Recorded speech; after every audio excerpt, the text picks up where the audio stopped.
सुदूरपश्चिम प्रदेशमा एमाले नेतृत्वको सरकार ढलेसँगै कांग्रेसका कमल बहादुर शाह मुख्यमन्त्रीमा नियुक्त। कान्तिपुर समाचारमा आज माओवादी केन्द्रले पदाधिकारीको वरियता तोक्दा केन्द्रीय समितिको बैठक चल्दै एमाले अध्यक्ष ओली रवि लामिछानेको राहदानी प्रकरणमा सरकारी वकिलको कार्यालयले थाल्यो कागजात सङ्कलन। चिकित्सक सङ्घको नयाँ नेतृत्वलाई पेशागत समस्या समाधान गर्न दबाव। अन्तर्राष्ट्रिय समाचारमा टर्कीको भूकम्पमा पुरिएका बालबालिकाको उद्धार र खेलकुदमा साफ अन्डर 20 महिला च्याम्पियनसिप अपडेट। नमस्कार, अब मुख्य समाचार। सुदूरपश्चिमको मुख्यमन्त्रीमा कांग्रेसका कमल बहादुर शाह नियुक्त। विश्वासको मत नपाएपछि 30 दिनमै ढल्यो एमाले नेतृत्वको सरकार। प्रदेशको अस्थिरताले सङ्घमा हलचल। सम्पत्ति शुद्धिकरण सम्बन्धी 18वटा कानुन संशोधनको तयारी। अन्तर्राष्ट्रिय निकायको खराब सूचीमा पर्ने डर। क्यासिनो र घर जग्गा कारोबारलाई नियमन गरिने। देशभर विकासका काम भद्रगोल हुँदा पनि योजना आयोग मुक्तदर्शक। राष्ट्रिय समस्या समाधान समितिको बैठक 1.5 वर्षदेखि बस्नै सकेन, प्रधानमन्त्रीको समेत बेवास्ता। विनाशकारी भूकम्पले टर्की र सिरियामा ज्यान गुमाउनेको संख्या 17,000 नाघ्यो। भग्नावशेषबाट जीवितै उद्धार जारी, राहत नपाएको पीडितको गुनासो। र साफ अन्डर 20 महिला च्याम्पियनसिपको उपाधि जित्ने नेपालको सपना अधुरै। फाइनलमा बङ्गलादेशसँग 3-0ले पराजित।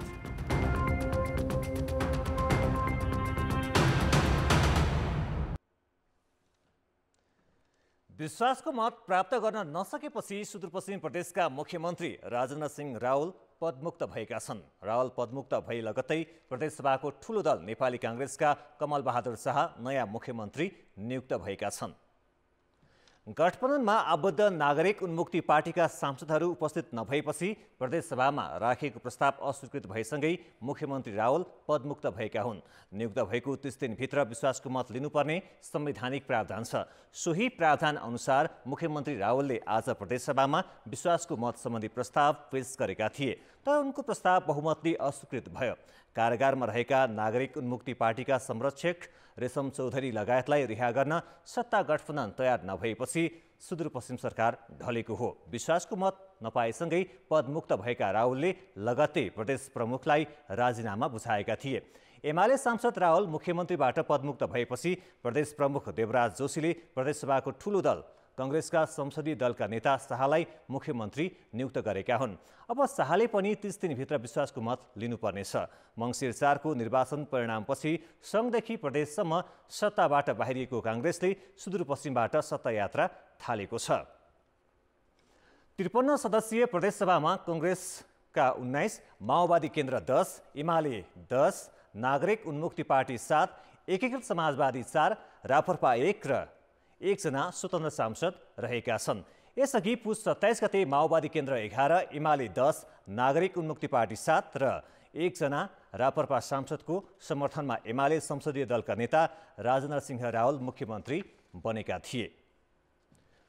सुदूरपश्चिम प्रदेश सरकार ढलेसँगै 7 दलीय सत्ता गठबन्धन समेत धरापमा परेको छ। नागरिक उन्मुक्ति पार्टीले विश्वासको मत नदिँदा एमालेबाट मुख्यमन्त्री बनेका राजेन्द्र सिंह रावल 30 दिनमै पदमुक्त भए। यसको असर सङ्घीय सरकारसम्मै पर्ने देखिएको छ। त्यति मात्र होइन, मुलुकमा राजनैतिक अस्थिरताको सुरुवात समेत भएको छ। सरकार बनाउन सहयोग गरेको नागरिक उन्मुक्ति पार्टीले सुदूरपश्चिमका मुख्यमन्त्री राजेन्द्र सिंह रावललाई विश्वासको मत दिएन। मुख्यमन्त्रीले विश्वासको मत लिनुपर्ने अन्तिम दिन बिहिबार नागरिक उन्मुक्तिका प्रदेशसभा सदस्यहरू उपस्थित नै भएनन्। यसले सत्ता गठबन्धनभित्रको अविश्वास छत्ताछुल्ल भएको छ। नागरिक उन्मुक्ति पार्टीले आफ्ना संरक्षक रेशम चौधरीको रिहाईलाई मुख्य शर्त बनाउँदै प्रदेश सरकारलाई विश्वासको मत नदिने निर्णय गरेको हो। विश्वासको मत लिने दिनसम्म पनि हाम्रो माग मुद्दामा कुनै पनि सुनवाई, कुनै पनि पहल नभएको कारणले गर्दाखेरि चाहिँ हामीले अहिले कुनै पनि सरकारलाई आफ्नो मत दिएर अगाडि नबढाउने, हामी चाहिँ तटस्थ बस्ने भन्ने निर्णय चाहिँ हामीले गरेका छौँ। त्यसो त सुदूरपश्चिम प्रदेश सरकार टिकाउन केन्द्रमा समेत दौडधुप नभएको होइन, तर कारागारमा रहेका चौधरीलाई छुटाउन सक्ने अवस्था नै थिएन। त्यही कारण सुदूरपश्चिम प्रदेश सरकारले बहुमत जुटाउन सकेन र राजनीतिक अस्थिरताको सुरुवात भएको छ। नयाँ सरकारले काम सुरु गरेको 30 दिनमै ढल्नुले प्रदेशसभाको दोस्रो कार्यकाल अस्थिर हुने सङ्केत देखिएको छ। जनताले जनादेश के दिए भने एउटा मात्रै राजनीतिक दलले चाहिँ सरकार चलाउने भन्दा पनि विभिन्न राजनीतिकहरू 2 वा 2 भन्दा बढी राजनीतिक दलहरू आपसमा मिलेर चाहिँ सरकार चलाउनुस् भन्ने खालको जनताको जनादेश भयो। पार्टीहरू जबसम्म संवेदनशील हुन सक्दैनन् तबसम्म यो संहिता नै खारिज हुन सक्ने सम्भावना नै गइराखेको अवस्था मैले देख्दछु। सुदूरपश्चिम बाहेकका अरू प्रदेशका मुख्यमन्त्रीले भने विश्वासको मत पाइसकेका छन्, तर सरकार र प्रदेश सभाले सहज रूपमा काम गर्ने अवस्था भने छैन। लुम्बिनीमा सरकारले पूर्णता नै पाउन सकेको छैन। बागमती प्रदेशमा संसदीय समिति गठनमा विवाद छ। प्रदेश 1ले नामाकरण गर्न सकेको छैन। एकल बहुमतसम्म नभएको प्रदेश 1मा नामाकरण गर्न 2/3 सहमति जुटाउनु कठिन हुने मात्र होइन, मनमुटाव झन् नबढ्ला भन्ने आधार नै छैन। दलहरूको इमान्दारिता, सहकार्यता, जुन एउटा सहकार्य गर्ने संस्कार हो, त्यो संस्कारको अभावले पनि हो। राजनीतिकलाई सधैँ खिचातानीको माध्यम बनाउनुको सट्टा राजनीति चाहिँ अब जनताका लागि हो, आम समुदायका लागि हो र त्यो आम समुदायका लागि हामी राजनीतिक क्षेत्रमा आएका हौँ। यसका लागि हामीले केही कम्प्रोमाइज गर्नुपर्छ, हामी अलिकति जनताप्रति उत्तरदायी हुनुपर्छ भन्ने त्यो लेभलको राजनीतिक चेतना अथवा राजनीतिक एउटा त्यो प्रतिबद्धता चाहिँ राजनीतिक दलहरूमा र राजनीतिक दलका नेतृत्वहरूमा नहुँदासम्म नेपालमा राजनीतिक स्थिरता भन्ने कुरा चाहिँ तपाईँ हाम्रो लागि अब सपना जस्तो हुने अवस्था देखियो। प्रदेश सरकारहरूले अघिल्लो कार्यकाल पनि केन्द्रकै दबावमा बिताए। राजनीतिक दबाव दिने तर प्रदेशलाई आवश्यक कानुन निर्माणमा समेत सहयोग नगर्ने रवैया केन्द्रीय सरकारले देखाए। केन्द्रको यो मानसिकता परिवर्तन नभएसम्म प्रदेशहरूले स्वायत्त भएर निर्णय लिन नसक्ने संघीयताका जानकार बताउँछन्। सरकार बनाउनलाई पनि हैन, माथि केन्द्रको मुख ताग्ने, केन्द्रको नेताको मुख ताग्ने, विश्वासको मत लिनलाई पनि केन्द्रको मुख ताग्ने। त्यसकारण तपाईँहरू आफै स्वायत्त छौ हैन, प्रदेश कमिटीले निर्णय गर्ने हो, प्रदेश सभाले निर्णय गर्ने, प्रदेश सरकारले आफै निर्णय गर्ने, आफै निर्णय गर हैन, आफै मुख्यमन्त्री बनाऊ, आफैको विश्वासको लिएर भनेर स्वायत्त रूपमा छोड्नु पर्थ्यो कि राजनीतिक दलले, त्यो नछोडेको अवस्था पनि भयो। देशमा अहिले 3 तहको शासकीय स्वरूप छ। तिनै तहका लागि संविधानमै अधिकारको बाँडफाँड छ, तर कुनै पनि महत्त्वपूर्ण निर्णय सङ्घको आदेश बिना गर्ने हैसियत प्रदेशले बनाउन सकेका छैनन्। यसले गर्दा दलहरूले प्रदेश तहमै मिलाउन सक्ने मुद्दामा पनि केन्द्रले नै अल्मल्याउँदा समस्या बल्झिने मात्र होइन, राजनीतिक अस्थिरता समेत बढ्नेछ। कान्तिपुर समाचारका लागि क्यामेरामा श्याम श्रेष्ठ, जिल्ला सहकर्मीहरू महाप्रसाद खतिवडा र टेकराज जोशीका साथ दीपक आचार्य, काठमाडौँ। सत्ता गठबन्धनमा आबद्ध दलहरूका बीचमा तिक्तता बढ्दै जाँदा समेत उच्चस्तरीय राजनैतिक संयन्त्रको बैठक बस्न सकेको छैन। आजको लागि तय गरिएको संयन्त्रको बैठक प्रधानमन्त्री पुष्पकमल दाहाल र संयन्त्रका संयोजक केपी शर्मा ओली बीचको भेटपछि स्थगित भएको छ। प्रधानमन्त्री दाहाल र एमाले अध्यक्ष ओली बीच हिजो भएको भेटपछि आज संयन्त्रको बैठक बोलाइएको थियो, तर आज पनि दाहाल र ओली बीच मात्रै छलफल भयो। दाहाल र ओली बीच राष्ट्रपति निर्वाचन र सुदूरपश्चिम सरकारका बारेमा छलफल भए पनि ठोस सहमति हुन नसकेपछि संयन्त्रको बैठक बस्न नसकेको बताइएको छ। बैठक बस्न नसक्नुको ठोस कारण भने नेताहरूले खुलाएका छैनन्। प्रधानमन्त्री दाहालका अनुसार संयन्त्रको बैठक भोलि बस्नेछ। संयन्त्रको भोलि 9 बजे बैठक छ। सत्ता गठबन्धनमा सहभागी राष्ट्रिय स्वतन्त्र पार्टी सङ्घीय सरकारबाट बाहिरिसकेको छ भने गठबन्धनको अर्को दल नागरिक उन्मुक्ति पार्टीले मत नदिँदा सुदूरपश्चिम सरकार ढलेको छ। राष्ट्रिय स्वतन्त्र पार्टीले पनि संयन्त्रको बैठक बोलाउन माग गरिरहे पनि दाहाल र ओलीले एक्लै भेटवार्ता गरिरहेका छन्। यसैबीच प्रधानमन्त्री दाहाल र नेपाली काङ्ग्रेसका महामन्त्री गगन थापाबीच भेटवार्ता भएको छ। बिहान प्रधानमन्त्री निवास बालुवाटारमा भएको भेटमा राष्ट्रपति उम्मेद्वारका बारेमा छलफल भएको जनाइएको छ। नेकपा एमाले सत्ता गठबन्धन जोगाउनु चुनौतीपूर्ण भएको निष्कर्ष निकालेको छ। पार्टी कार्यालय च्यासलमा बसेको एमाले सचिवालय बैठकले गठबन्धन जोगाउन चुनौतीपूर्ण परिस्थिति रहेको निष्कर्ष निकालेको हो। बैठकले जनतामा बढ्न थालेको निराशालाई सम्बोधन गरेर राजनीतिलाई सही दिशा दिन वर्तमान गठबन्धन र सरकारलाई टिकाउनै पर्ने निर्णय गरेको छ।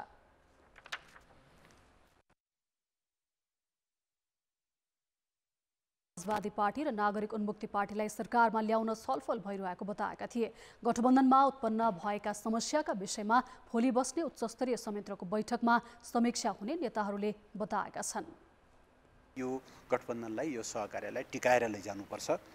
पहिलो हामीले यो निष्कर्ष निकालेका छौँ। चुनौतीहरू छन् तर हामी टिकाएर लैजान्छौँ भन्ने एउटा सङ्कल्प पनि गरेका छौँ। कुनै महत्त्वपूर्ण निर्णय गर्न होस् या पार्टी गतिविधिको समीक्षा गर्न दलहरूले केन्द्रीय समितिको बैठक बोलाउने गर्छन्, तर प्रमुख दलहरूमा सामूहिक छलफल र निर्णय नै नगरी एकलौटी ढङ्गबाट अघि बढ्ने प्रवृत्ति हावी भएको छ। लोकतन्त्रमा दलहरूले गर्ने अभ्यास हो सामूहिक छलफल, तर पछिल्लो समय प्रमुख राजनैतिक दलभित्र सामूहिक छलफलभन्दा पनि पार्टीका शीर्ष नेता हावी हुने गरेका छन्।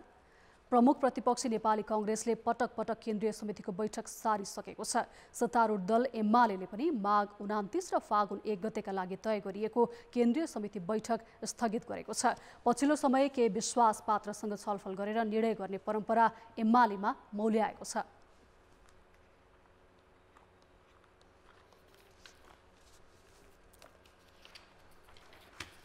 एउटा निर्णय गर्यो अनि त्यसपछि जहाँ जहाँ सजिलो हुन्छ त्यहीँ त्यहीँ एक दुईजना बसेर गर्ने प्रक्रिया, चाहे त्यो अरू पार्टीले गरोस् चाहे त्यो हाम्रो पार्टीले गरोस्, यसले कुनै लोकतन्त्र र पार्टीको नीति विधि पद्धतिलाई बलियो बनाउँछ जस्तो मलाई लाग्दैन।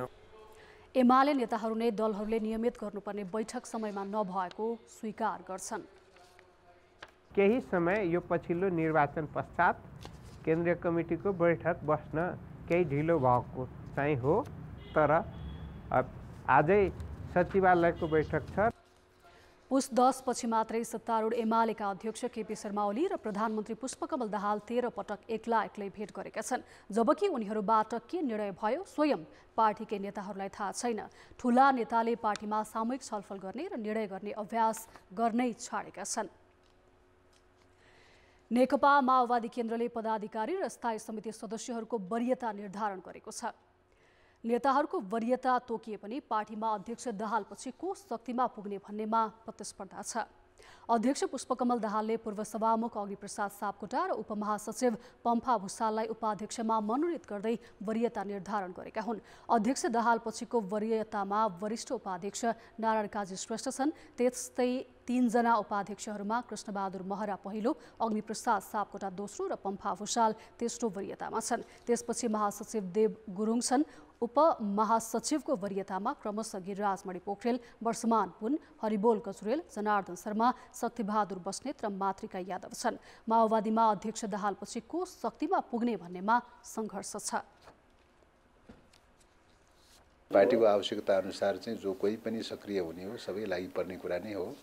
आफ्नो क्षेत्रमा आफ्नो जिम्मेवारी अनुसार लागि पर्ने कुरा नै हो। त्यसलाई अन्यथाको रूपमा टिप्पणी गर्ने विषय परेन। माओवादीले पार्टीको नाम र चुनाव चिन्ह समेत फेर्ने तयारी गरेको छ। माओवादी स्थायी समितिको बैठकमा अध्यक्ष दाहालले नाम, चुनाव चिन्ह र पार्टीको संरचनामा परिवर्तन गर्ने प्रस्ताव गरेका थिए। संगठन विभाग प्रमुखमा जनार्दन शर्मा र अर्थ तथा केन्द्रीय कार्यालय प्रमुखमा वर्षमान पुनलाई कायमै राखिए पनि अन्य नेताहरूको जिम्मेवारी भने अझै तोकिएको छैन।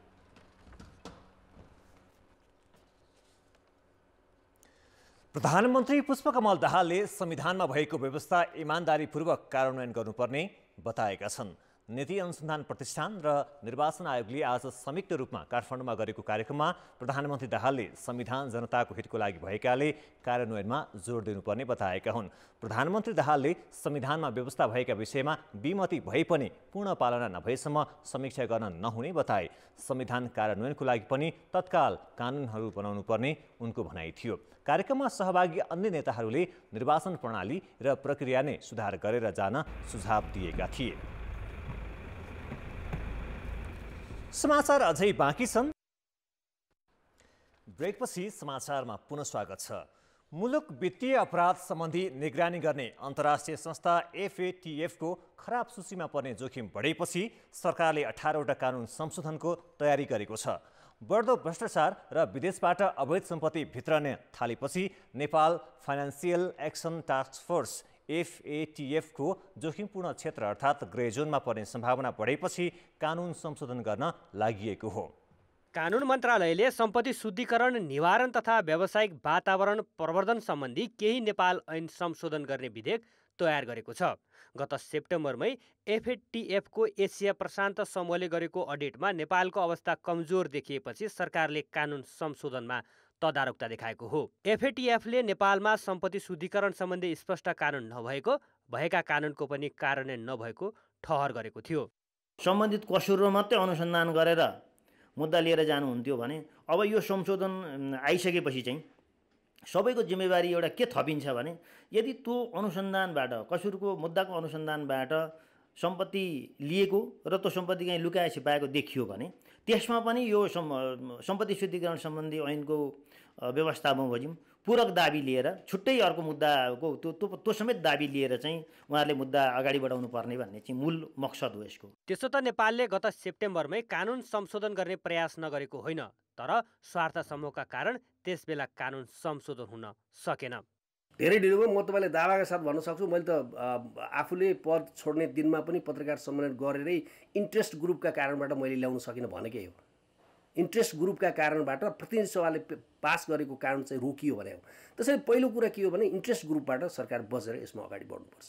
मालपोत कार्यालयमा एउटा कर्मचारीले 2000 रुपियाँ घुस खाएको समातेर भ्रष्टाचार मुद्दा चलाएर फाइनेन्सियल क्राइम कन्ट्रोल भएको आर्गुमेन्ट गर्न इन्टरनेसनल लेभलमा सकिँदैन। अहिले सरकारले संशोधनको तयारी गरेका कानुनका मस्यौदामा निकासी पैठारीमा पारदर्शिता कायम गर्ने, सामुद्रिक डकैतीलाई अपराधीकरण गर्ने, घर जग्गा कारोबारलाई नियमन र पारदर्शी बनाउने लगायतका विषय समेटिएका छन्। त्यसैगरी पर्यटन ऐनमा संशोधन गरेर क्यासिनोलाई नियमन गर्ने, बैंक तथा वित्तीय संस्था र सहकारीको सुपरिवेक्षण र नियमन गर्ने, धितोपत्र सम्बन्धी कसुरको अनुसन्धान धितोपत्र बोर्ड र प्रहरीले संयुक्त रूपमा गर्न सक्ने व्यवस्था गर्ने तयारी गरेको छ। कान्तिपुर समाचारका लागि क्यामेरामा सञ्जय लुटेलका साथ भरत रावल, काठमाडौँ। ट्राफिक प्रहरी र यातायात मजदुर बीचको सम्बन्ध अनौठो हुन्छ। कहिले एकले अर्काको आलोचना गर्न छोड्दैनन्, तर दुईबीच सहकार्य समेत नगरी हुँदैन। कहिले ट्राफिकको गुनासो बढ्छ त कहिले यातायात मजदुरको। पछिल्लो समयमा फेरि यातायात मजदुर र सरकार बीच विवाद बढेको छ। यो काठमाडौँ महानगरपालिकाको एउटा व्यस्त सहर हो। यहाँबाट दैनिक हजारौं यात्रुले आफ्नो गन्तव्य पहिल्याउँछन्, तर विडम्बना यहाँ बस पार्कको व्यवस्था छैन। बस पार्कको व्यवस्था नहुँदा सार्वजनिक यातायातले सडकमै यात्रुलाई गाडीमा चढाउने र ओह्राल्ने गरेका छन्। सार्वजनिक यातायातले अवलम्बन गरेको पिक एन्ड ड्रप अर्थात् चढाउने र ओह्राल्ने नियमबारे कानुनमा केही पनि उल्लेख छैन। कानुनमा नभएको पिक एन्ड ड्रप अवलम्बन गर्दा 1500 रुपैयाँसम्म जरिवाना र चालकहरूको ड्राइभिङ लाइसेन्स समेत खारेज गर्ने गरिएको छ। हामी चाहिँ एकजना मान्छे चलाउन 1 मिनट पनि लाग्दैन, हामीले छिट काटिदिन्छ। उनीहरू चाहिँ छिट काट्नुलाई चाहिँ 10-5 मिनट रोकेर मजाले छिट काटिदिन्छ। 1500 हालिदिन्छ हेर्नुहोस्। अब धेरै बेर रोक्न दिने, रोकेको छिट काटिहाल्ने, मान्छे झार्न पनि पाउँदैन एकछिनपछि अफिस टाइममा। सवारी तथा यातायात व्यवस्था ऐन 2049 मा चालकले पालना गर्नुपर्ने नियम 5 पटक भन्दा बढी उल्लङ्घन गरेमा अधिकार प्राप्त अधिकारीले चालक अनुमति पत्र निलम्बन गर्न पाउने उल्लेख छ। तर ट्राफिक प्रहरीले कागजपत्र जाँच गर्ने नाममा अनेकौं झमेला सिर्जना गरेर जरिवाना असुल्ने गरेको, सामान्य गल्तीमै 1500 जरिवाना लिने र चालक अनुमति पत्र समेत निलम्बन गर्ने गरेको मजदुरहरूको गुनासो छ। तेलको महँगी यस्तो, ट्राफिकको जरिवाना तिर्ने, महँगो जरिवाना तिर्ने कि हामीले गाडीको किस्ता हाल्ने कि घर परिवार चलाउने हामीलाई एकदम गाह्रो भइरहेको छ। निलम्बनमा पर्या साथीहरूले चाहिँ गुरुहरूले चाहिँ अब खलासी गरिराख्नु भएको छ। गाह्रो छ हामीलाई अहिले। काठमाडौँ उपत्यका ट्राफिक प्रहरी कार्यालयका अनुसार 3 महिनाको अवधिमा 423 चालक अनुमति पत्र निलम्बन भएको छ। यही आर्थिक वर्षको 7 महिनामा विभिन्न कसुरमा 4,34,500 चालकहरू कारबाहीमा परेका छन्। ट्राफिक प्रहरीले अहिलेसम्म 1000 भन्दा बढी चालकको लाइसेन्स खारेज गरिसकेको छ। उता सार्वजनिक सवारी चलाएर जीविकोपार्जन गर्दै आएका मजदुरहरू बेरोजगार हुन थालेको भन्दै 3 वटा मजदुर संगठनले सरकारलाई ज्ञापन पत्र बुझाएका छन्। भौतिक पूर्वाधार र अर्थ मन्त्रालयका साथै यातायात व्यवस्था विभागमा समेत यातायात मजदुरहरूले विभिन्न माग राखेर ज्ञापन पत्र बुझाएका छन्। कसुर उसले चाहिँ के भन्दाखेरि क्लेम गर्छ र सँगसँगै तिमीलाई यति जरिमाना हो भन्ने कुरा पनि ऊ आफैले के भन्दाखेरि फैसला गर्छ, डिसिजन गर्छ। भनिसकेपछि सडकमा चाहिँ अहिले ट्राफिक देख्ने बित्तिकै चाहिँ मान्छे चाहिँ आत्तिनुपर्ने, चालकहरू आत्तिनुपर्ने, चालकहरू तर्सिनुपर्ने, उसँग चाहिँ बोल्नै नहुने, दोहोरो संवादै गर्न नहुने, अथवा उसँग अलिकति मात्रै पनि के हो भन्दाखेरि कुराकानी गर्यो भने उसले चाहिँ ट्राफिकसँग चाहिँ मुखमुखै लाग्यो भनेर चाहिँ जरिवाना गरिदिने। त्यसो त ट्राफिक प्रहरीको गुनासो पनि कम छैन। यातायात मजदुर र व्यवसायीले पटक पटक गरेका प्रतिबद्धता पूरा नभएको ट्राफिक प्रहरीको आरोप छ। संरचना छैन भनेर स्पिड चलाउने, जथाभावी चलाउने गर्दाखेरि चाहिँ दुर्घटनाहरू बढी हुन्छ। यही दुर्घटना न्यूनीकरण र सडक सुरक्षाको लागि हामीले चाहिँ अलि कडाइ साथ यो नियमलाई अगाडि बढाएको हो।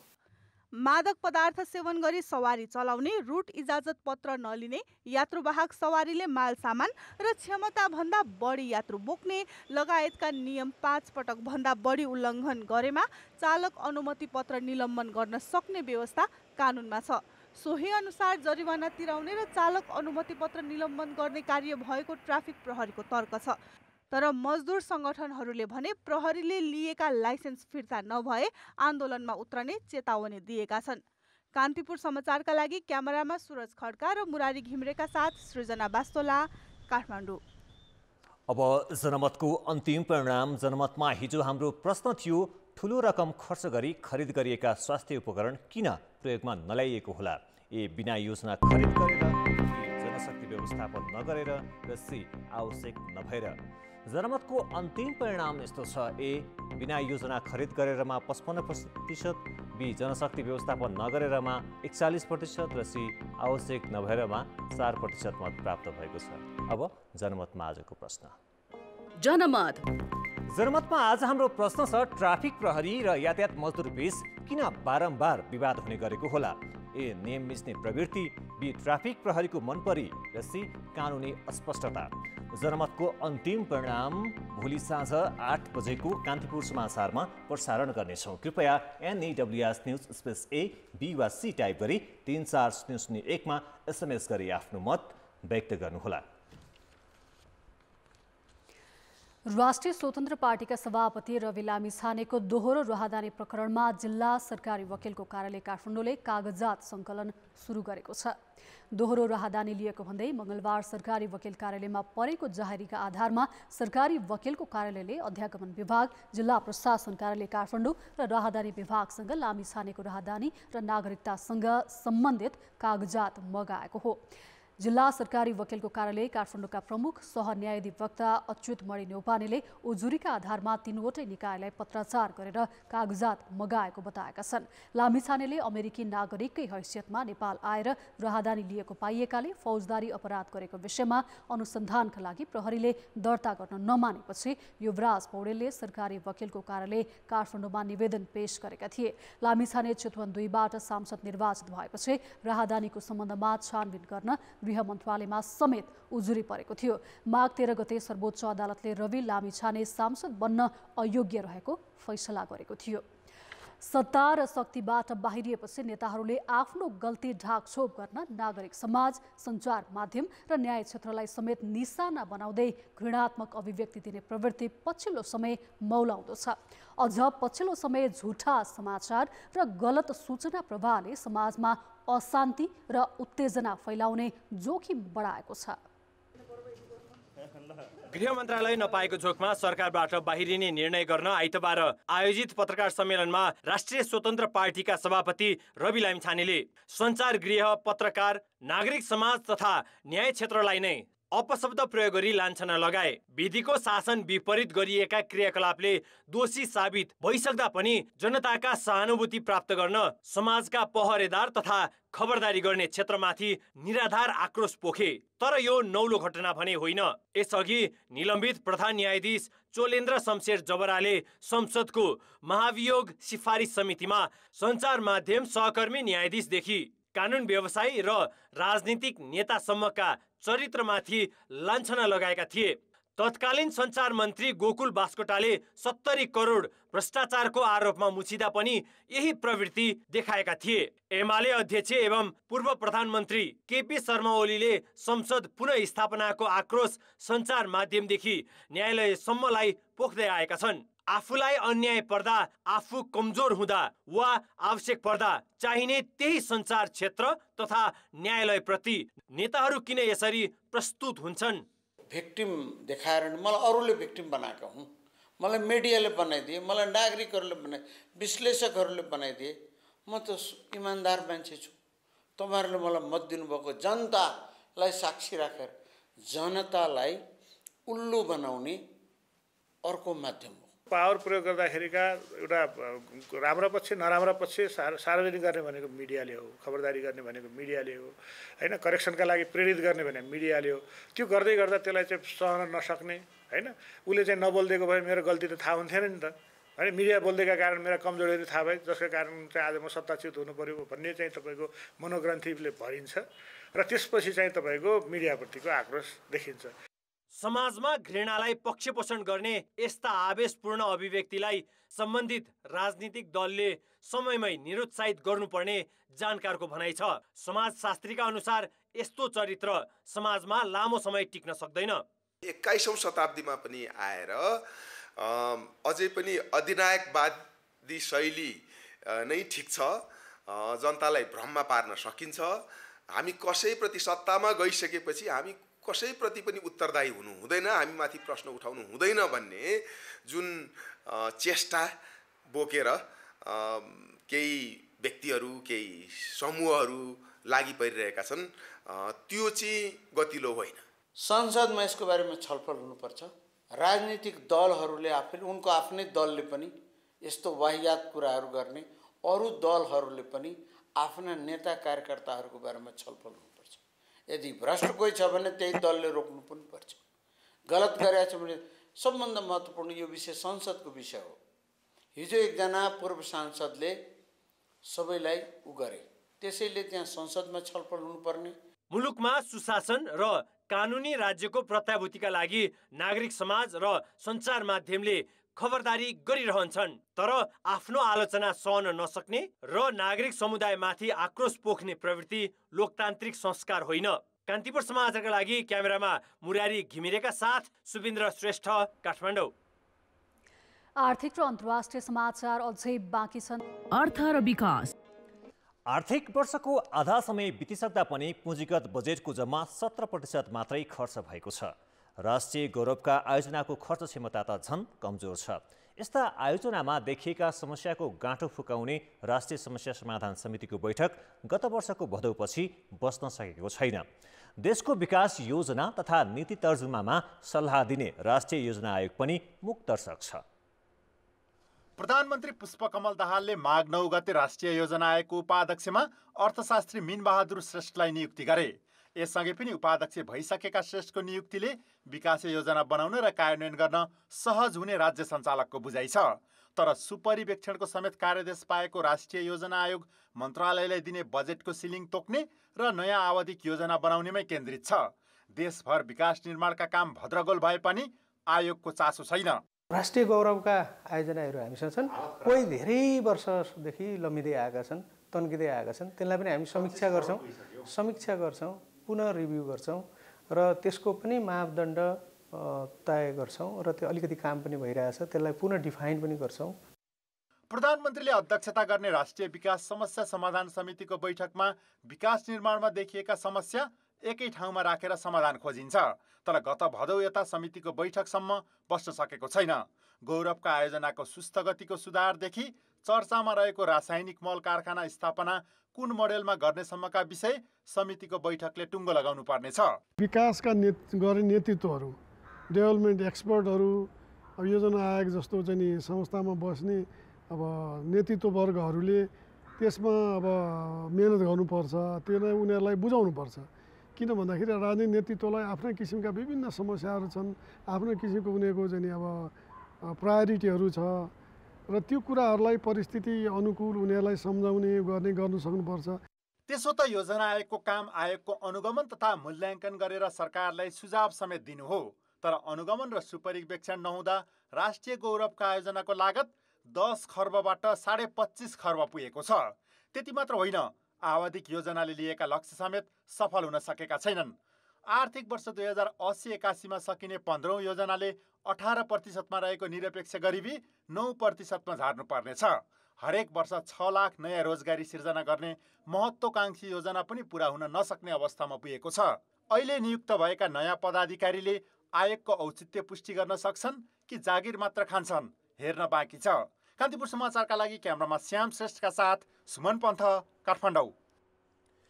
काठमाडौँमा दर्ता भएर लुम्बिनी प्रदेशलाई कार्यक्षेत्र बनाएका सहकारीहरू कति छन् यसको एकिन तथ्याङ्क छैन। तर प्रदेशका बजार क्षेत्रमा फैलिँदै गएका कार्यक्षेत्र बाहिरका सहकारीमा रकम अपचलन र व्यतिथिका गुनासा बढिरहेका छन्। आफ्नो कार्यक्षेत्र नभएको भन्दै सरकारी नियमन निकाय समेत तर्केपछि बचतकर्ताहरू जोखिममा परेका छन्। ऐन बमोजिम सहकारीहरूले आफ्ना सदस्यहरूलाई मात्रै ऋण प्रवाह गर्न पाउँछन्। तर काठमाडौँमा दर्ता भएर बुटबलको राजमार्ग चौराहामा कारोबार गर्दै आएको सुप्रिम बचत तथा ऋण सहकारी संस्थाले गैर सदस्यलाई बिना धितो ऋण प्रवाह गर्दै आएको थियो। धेरै ब्याज दिने भन्दै बचतकर्ताहरूलाई पनि तानिरहेको थियो। तर पछिल्लो समय बिना धितो मिटर ब्याजमा लगानी गरेका सहकारीका सञ्चालकहरूले ऋण लगानी नउठेको भन्दै बचतकर्ताहरूलाई पैसा फिर्ता गरेका छैनन्। अब सरले चाहिँ अब केही दिन एक हप्ता कुर्नुहोस् 10 दिन कुर्नुहोस् हुन्छ गर्छु गरौँला भन्ने त आश्वासन दिनुभएको छ। तर अहिलेसम्म पैसा निक्लेको छैन। त्यसैको लागि आइरहेको छु। अलि धेरै दिन भइसकेछ। सुप्रिमले करिब 50 जना कर्मचारी परिचालन गरी रूपन्देही र कपिलवस्तुका मुख्य सहर र ग्रामीण क्षेत्रबाट दैनिक बचत सङ्कलन गर्दै आएको थियो। त्यसमध्येको करिब 1 अर्ब 20 करोड रुपैयाँ काठमाडौँका गैर सदस्यलाई बिना धितो लगानी गरेको थियो। सहकारीका सञ्चालकहरू ऋण लगानी नउठेपछि तत्काल बचतकर्तालाई पैसा फिर्ता गर्न समस्या भएको बताउँछन्। बचतकर्ताहरूले एकैचोटि आयो भने सहकारीले मात्र होइन ब्याङ्कले पनि एकमुष्ट त्यसरी दिन सक्दैन। त्यसकारण सम्पूर्ण बचतकर्ताहरूले हामीले चाहिँ सम्पूर्ण बचतकर्ताको निक्षेपलाई 100% चाहिँ हामीले चाहिँ सुरक्षित छ। सुप्रिम जस्तै काठमाडौँमा दर्ता भएर रूपन्देहीमा सञ्चालित कल्पवृक्ष, शिवशिखर, आगन्तुक, सार्थक, स्टार लगायतका 10 सहकारीमा रकम अपचलनको समस्या आएको छ। सहकारीहरूले समयमा बचतकर्ताको बचत फिर्ता नदिएको, सम्झौता अनुसार ब्याज नदिएको, रकम निकाल्न नपाएको, सञ्चालकहरू बेखबर भएको लगायत गुनासा सहित सहकारी सङ्घमा उजुरी दिएका छन्। कपिलवस्तुको तौली हवामा रहेको कपिलवस्तु सहकारी, बर्दिया र बाँकेमा रहेको नमस्ते सहकारीका सञ्चालकहरूबाट समेत रकम अपचलन गरेको गुनासो आएको छ। उनीहरूले नाम मात्रका सेयरहरू लिने यस्ता प्रवृत्तिहरूले गर्दा सहकारी क्षेत्रमा एउटा अहिले राम्रो काम गरिरहेकाहरूका लागि पनि यसले एउटा नराम्रो असर पर्न गएको अवस्था छ। सङ्घीयता कार्यान्वयनसँगै सहकारी दर्ता स्थानीय तहमा र अनुगमनको जिम्मा प्रदेश सरकारमा आएको छ। लुम्बिनी प्रदेशमा अनुमति बिनै रूपन्देही सहित नवलपरासी पश्चिम, कपिलवस्तु, दाङ, बाँके र बर्दिया गरी 6वटै तराईका जिल्लामा प्रदेश बाहिर काठमाडौँ वा अन्य जिल्लामा दर्ता भएर सञ्चालन गरिएका सहकारी छन्। ती धेरैले कानुन उल्लङ्घन गरेर कारोबार गरेका छन्। यहाँको सर्वसाधारण सदस्यज्यूहरूलाई ब्याज बढी पाइन्छ भन्ने प्रलोभमा चाहिँ लगाएर उहाँहरूले चाहिँ त्यो चाहिँ पैसा जम्मा गर्न लगाउनु भयो। त्यो पैसा जम्मा गरिसकेपछि उहाँहरू समयमा दिन सक्नु भएन। लुम्बिनी प्रदेशमा अर्थसँगै सहकारी मन्त्रालय र सहकारी विकास बोर्ड स्थापना गरिएको छ। कार्यक्षेत्र मिचेर सञ्चालन भएका र सदस्यहरूबाट ठगिएको गुनासा आएका सहकारीको अनुगमन र कारबाहीका बारेमा भने यी निकाय मौन छन्। कान्तिपुर समाचारका लागि क्यामेरामा स्वस्तिक श्रेष्ठका साथ अमृता अनमोल, बुटबल, रूपन्देही। अब जनताको आवाज हामीले आज 7 प्रदेशमा सोधेका छौँ। ब्याङ्क तथा वित्तीय संस्थाबाट ऋण लिँदा के कुरामा ध्यान दिनु पर्ला?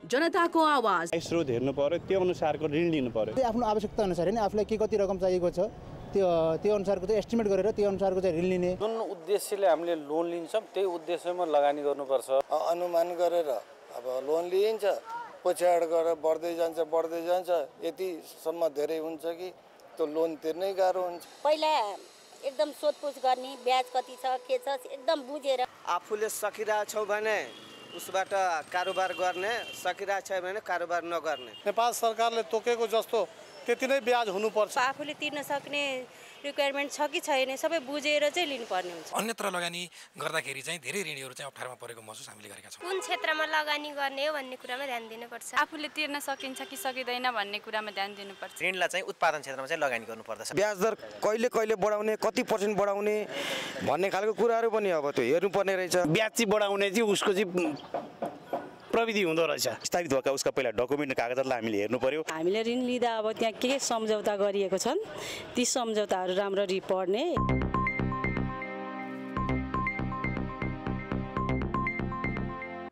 अब अन्तर्राष्ट्रिय समाचार। विनाशकारी भूकम्पबाट टर्की र सिरियामा ज्यान गुमाउनेको संख्या 17,000 नाघेको छ।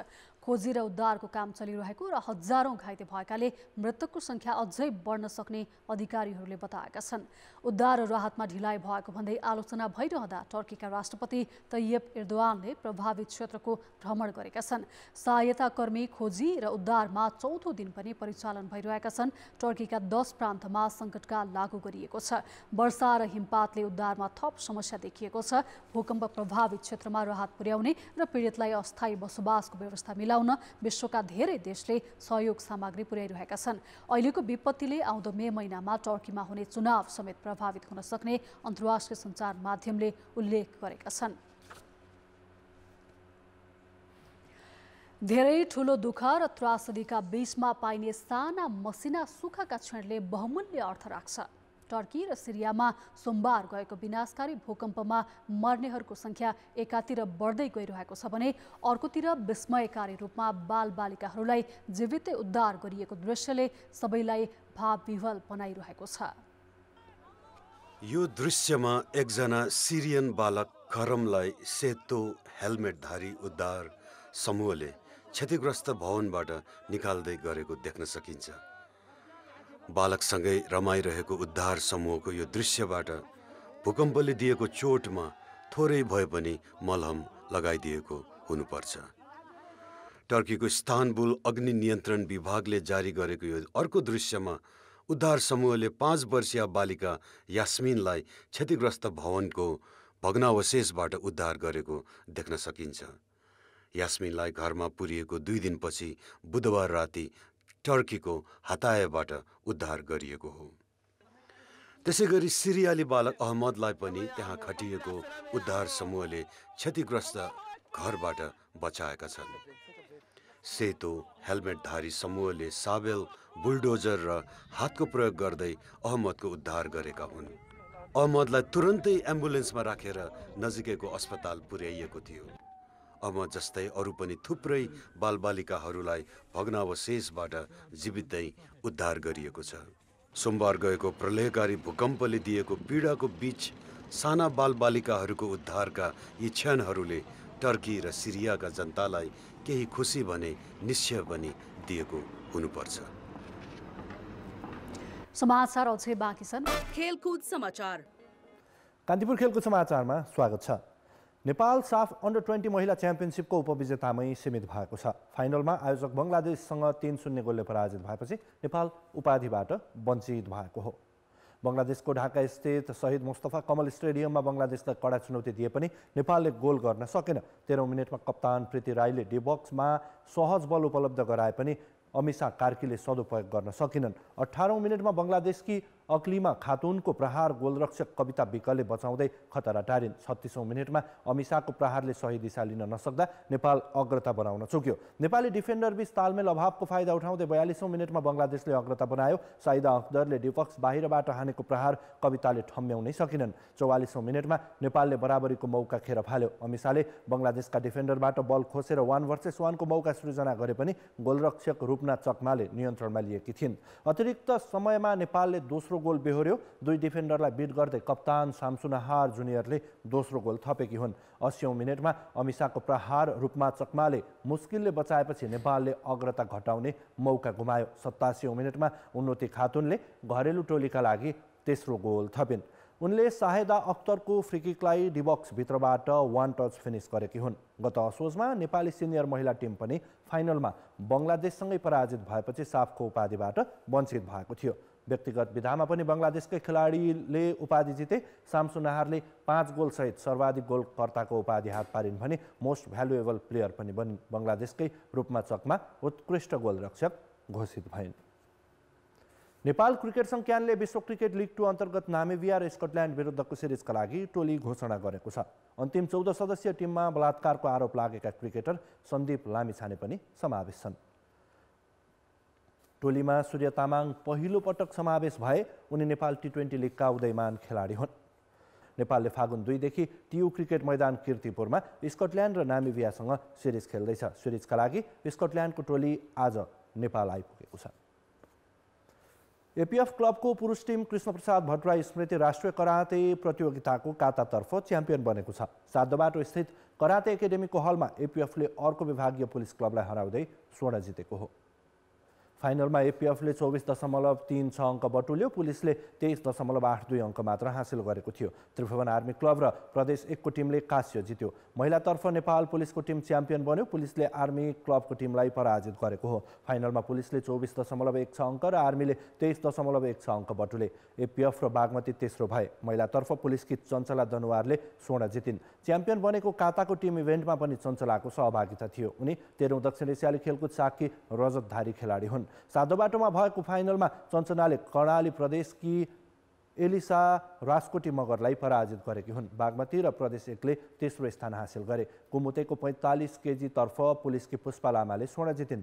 पुरुष एकलतर्फ एपीएफका सोनिम मानन्धरले स्वर्ण हात पारे। उनले 24.80 अङ्क बटुल्दै च्याम्पियन बनेका हुन्। नेपाल पुलिसका महसुस मोक्तान दोस्रो भए। बागमती प्रदेश र त्रिभुवन आर्मी क्लबका खेलाडीले तेस्रो स्थान हासिल गरे। प्रतियोगिताको पहिलो दिन 3 स्वर्ण सहित पुलिसले अग्रता बनाएको छ। एपीएफले 2 स्वर्ण जित्दै दोस्रो स्थान कायम राखेको छ। गोदावरी नगरपालिकाले आयोजना गरेको प्रतियोगिता शनिबारसम्म चल्नेछ।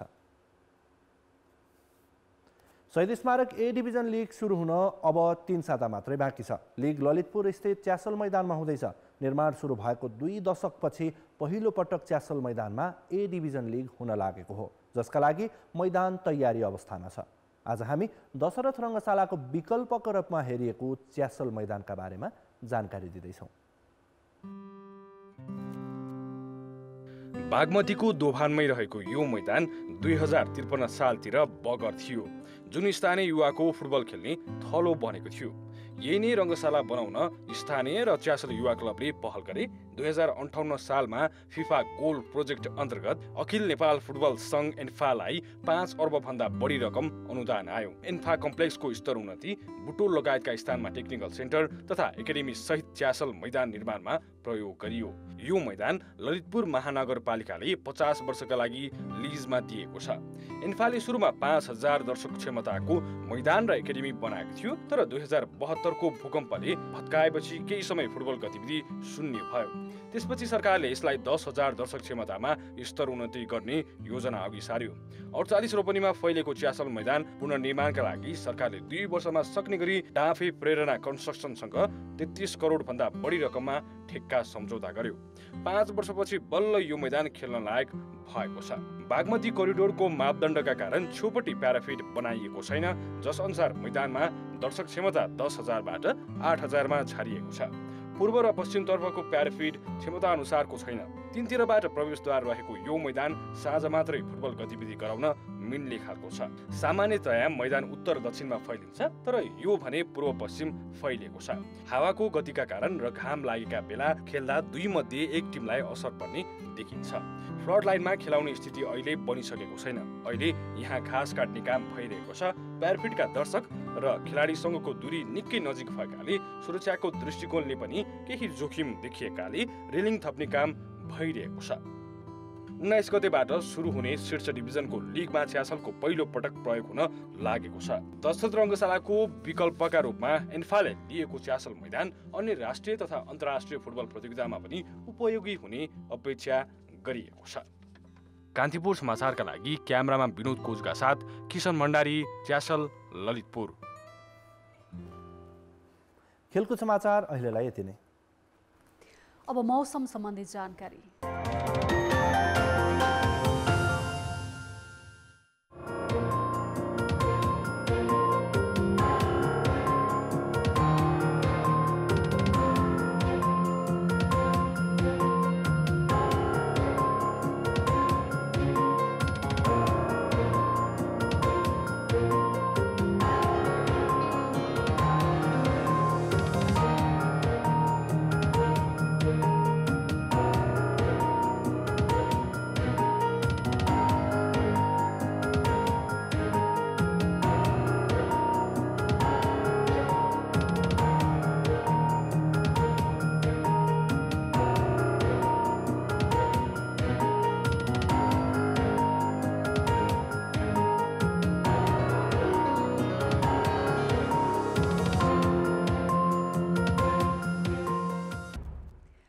कान्तिपुर समाचार अहिलेलाई सकियो। कान्तिपुर टेलिभिजन हेर्दै गर्नुहोला।